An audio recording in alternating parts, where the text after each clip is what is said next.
Hey guys, it's Lollapalooza almost here at the Black Lives Matter, BLAQ Lives Matter, here at University Park in Indianapolis, Indiana.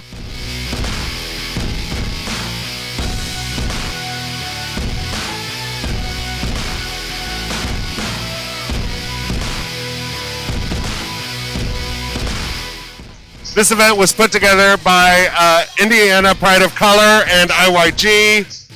In a little bit here, we're going to talk to Deja, who's one of the organizers, about some of their goals and things they're looking for out of it. We're going to be listening to some of the speakers. It's going to be a good day of people coming together for a great cause, helping to get the word out for protections for Black queer lives and Black trans lives. Hello, I'm Lollapalooza, and this is On the Down Lola. I was actually outed twice. I'm a volunteer. To make the job even easier, you do get these little job titles. Oh, you have no idea how much money I spent on makeup. Part of the proceeds are going to go to the LGBT community. Being different alone is an issue. I wasn't sure if women were allowed in the bar the rest of the week or not. On the I know. You're like, what the hell is this? Where are the cosmetics? But you know what? It is not this quarantine. But also today's adventure was not about me, and drag is a distraction. It's it's an attention grab, and I wasn't out here trying to grab attention. I wanted to make sure I was focusing on the people and the issues that mattered. And today's Black Lives Matter, BLAQ, because Black queer lives matter and Black trans lives matter.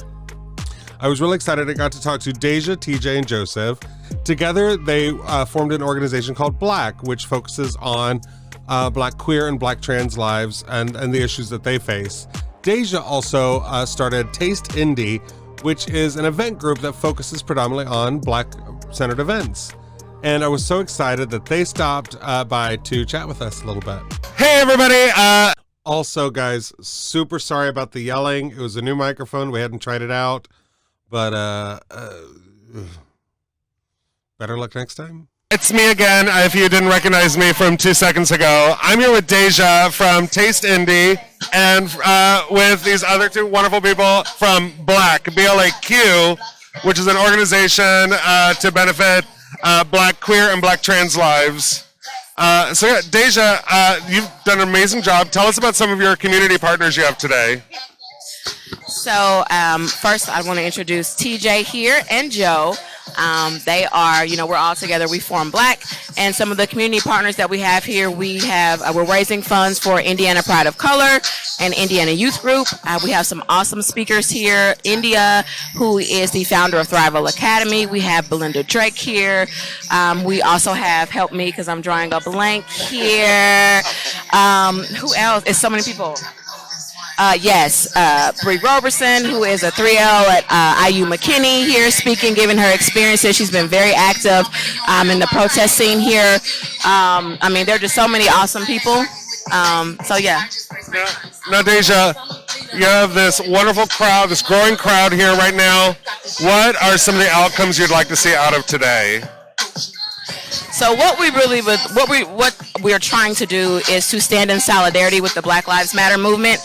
In no way are we attempting to take away, but rather to add to the movement and just highlight the intersectionality within our own Black community, specifically in regards to sexuality, just affirming that, Black queer lives do matter, and just making sure that those are, like I said, affirmed and lifted up.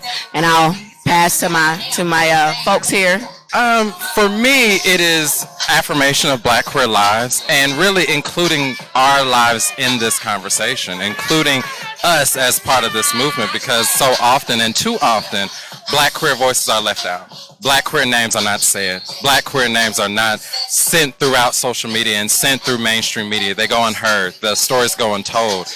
And it's this onslaught of constant oppression even within our own community. We kind of, as Black queer people, we kind of exist, well, not kind of, we exist outside of both the queer community and outside the Black community, ignored by one, silenced by another. So I'm hoping to change that narrative. I agree with everything that was said. Ready? Just to add on that, I really hope for education today. I really hope that people that haven't quite been able to understand why this is important, that they are able to understand it after hearing from our speakers today. I also hope for more acceptance and understanding too from the LGBT community as a whole, as well as the Black and African American community, and just understanding the different dichotomies within our communities and being able to understand them, accept them, and at the very least hear them out and have an open ear to try to understand them. I'm really glad those three gifted me some of their time today to help frame the whole event. Now, what you guys didn't catch, because I kind of snipped it a little bit, but TJ was feeling it so much, because you all probably heard Queen Bee back there in the background, and it was giving him life. And watching him just get life from Beyonce gave me such joy. So it was really fun. But the event didn't stop there. We had some phenomenal speakers, and here is some of the big points that we heard from those speakers today. My name is Cosmo Xavier. Sometimes I go by Xavier on Tuesday. I bill myself as a Tuesday Xavier Collective. For everybody who doesn't know, I am a trans woman here in Indianapolis, Indiana. I talk frequently about being mentally ill and being trans at the same time. Being trans and being mentally ill is not the same thing. I am transgender, and that's its own thing that requires its own set of resources. I am mentally ill, and that's a thing that requires its own set of resources. Me being mentally ill does not mean me being trans is my mental illness. I hate having to explain that to people.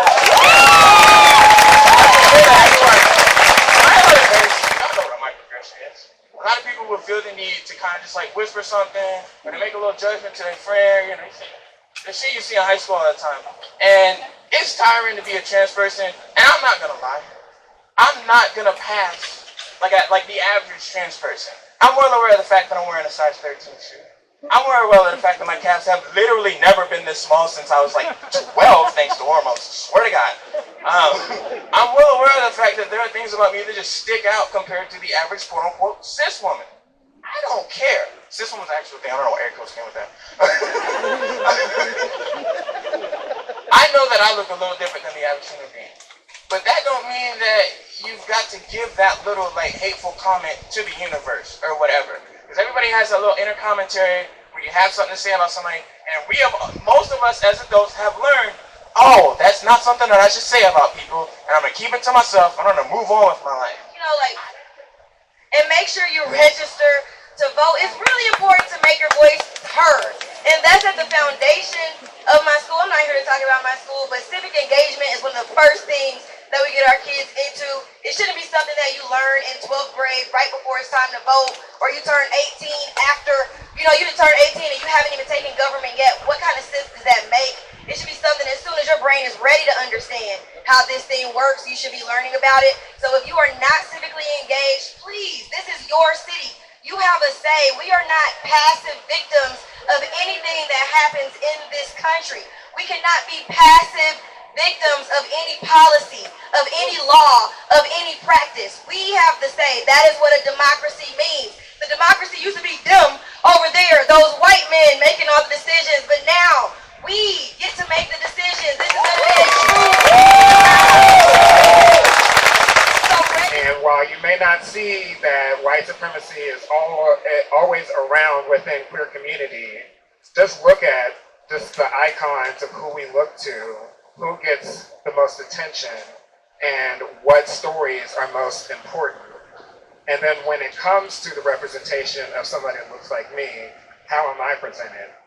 Usually as a sassy girl, gay best friend, always knowing how to read, trying to tell you how to dress. And all that shit is so detrimental because it does not give me the power to be myself. I've had to fight for my own sense of definition of who I am and what I believe to be myself as. And that's been at the expense of everybody else being like, well, you don't seem to really fit. Like, you're not like that kind of gay guy. You're kind of like over here, but then you're kind of not anywhere at all. And the reality is, I don't have to fit anywhere for your acceptance. I can just be myself. And that's what I choose to do. And so regardless of however I show up in your space, you're not going to put your expectations on me and then get mad at me if I don't perform the way that you expect me to. If you are only interested in my body, but you're not interested in Black lives, I don't know what the fuck we're talking about. Because as I continue to live my life and I have a white partner, the reality is that I wish I could wake up tomorrow and never have to talk about anti-blackness ever again. That would be an amazing life to live, to never have to think about this. All these speakers today were super powerful to listen to. And for those of you like me, we have one job at these events, and it's to listen and learn. Because we've not lived those life experiences, and it can be hard for us to connect and relate. But by listening and building those bridges of understanding, we can build real bridges of solidarity and help to build one another up. Now, today we also got to hear from Belinda Drake, who is a really phenomenal individual who is running for Indiana State Senate for District 32. For those of you who don't know, that's a pretty big chunk of our little Indianapolis metropolitan area. Here's some of the words she had to say. Now, Indy has already introduced me, but I want to thank you all for being here with us today, because you didn't have to be. It's really hot out here, and we're all experiencing what we call the COVID pandemic. Now, many of you may know me, but some of you may not. And my name is Belinda Drake, and I am going to be your next state senator for Indiana District 32.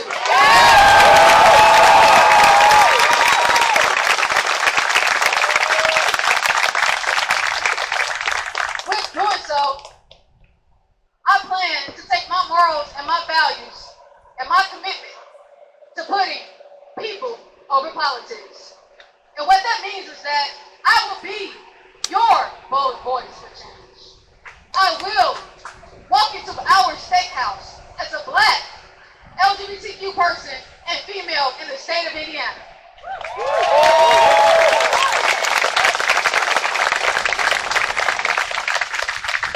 Now, I would be doing a disservice if I did talk a little bit about police brutality and the need for an immediate law enforcement reform. So I'm here today to tell you that I will be your voice to put people over politics. And what that means is that I will march into our state house once I'm elected on November 3rd to make sure that our voices are heard, to make sure that our Black and brown brothers and sisters have someone fighting for them and with them. I will be your voice for our Black trans community that has experienced police brutality over the years and is continuing to grow and get worse. I will be your voice that walks into that state house and say, as a Black woman, as a Black LGBTQ person, I am tired of living through systemic racism. Are y'all tired? I will be your voice after November 3rd. That we stand up proudly and say, I can't breathe. I can't breathe. I can't breathe. I can't breathe. I can't breathe. I can remember when J.D. Ford was first elected to the Indiana State Senate and the excitement I had knowing that there's a gay person in the Indiana State Senate. Finally, there is a voice, maybe just one, but still a voice that is speaking for me. So I completely empathize with the desire for people of color to have, and especially queer people of color, to have representation that resembles them. So Belinda Drake is a phenomenal, fierce candidate, and I'm personally going to be, rooting for her because to have another queer voice means a lot to me. To have a voice with the experience of what it is to be Black is so important for the movement that we have right now, because we need that representation so that our government can act in the best interests of all of its people, not just a select few. Belinda was kind enough to grace me with an interview, and we had a lovely chat. Okay, so I'm here with Belinda Drake, who we just saw speak up there just moments ago. Now, Belinda, you're running for Indiana State Senate for which district? District 32, and so that includes Warren Township, Perry Township, Center Township, and Franklin Township. So most of the far east side and southeast side of Indianapolis. And now you have this initiative for improving life for all Hoosiers, and you emphasize life. Can you tell us a bit more about that? So right now, my goal is to make sure that every Hoosier has access and equity and adequate health care to live their best life, regardless of the skin tone of your color, regardless of what zip code you live in, and regardless of who you love. Unfortunately, the state of Indiana and our state current legislators have continued to fail us. They've continued to fail Hoosiers as a whole. And my job is to be that voice through lived experiences, through my political background, to continue to be that advocate for all people and to essentially just put people over politics. I love it. I want to thank Belinda Drake. I want to thank Deja, TJ Joseph, for all taking time out of their day to speak with us on the Down Lola. And if you have stories you'd like to share about protests happening in your area, your stories about being a person of color, especially if you're a queer person of color, and what does that mean to you? We are always excited to hear from you and your stories and share in your experiences. You can send us your stories, whether it's a video, audio, just write it down. You can send this to us on any of our social media. Just look for On the Down Lola. You can also email me directly at lola@onthedownlola.com. We always love hearing from you. And if you tell us a great story, you never know. You might even end up in like a fun video where we're doing all kinds of cool stuff. Yeah. But this is only a taste of what's happening. We have a big episode in the works where we've been tearing through it and trying to make sure that we get all that we can out there. So stay tuned, and we will be having our full diversity and inclusion episode dedicated to Black Lives Matter coming up as soon as I get back to this editing. So I'll see y'all later. And again, thank you everybody from BLAQ, BLAQ, Lives Matter Today. You were phenomenal. You were so welcoming. I appreciate you. And just remember, On the Down Lola is a production of Lollapalooza Incorporated, LLC. Lollapalooza Entertainment, LLC. Words are hard. We are currently filming right now in our studios here in the offices at Downtown Ollie's. If you are checking us out on our regular podcast, which you can listen to at onthedownlola.com, or on iTunes, our Apple Podcast, Google Podcast, listener notes, iHeartRadio, all kinds of fun stuff. If you leave us a review, we'd be eternally grateful. It's a great way to help us build our listenership. But we will say adieu. I'm going to get back to this editing, and I'll see you later. And remember, if nobody's told you yet today, I love you.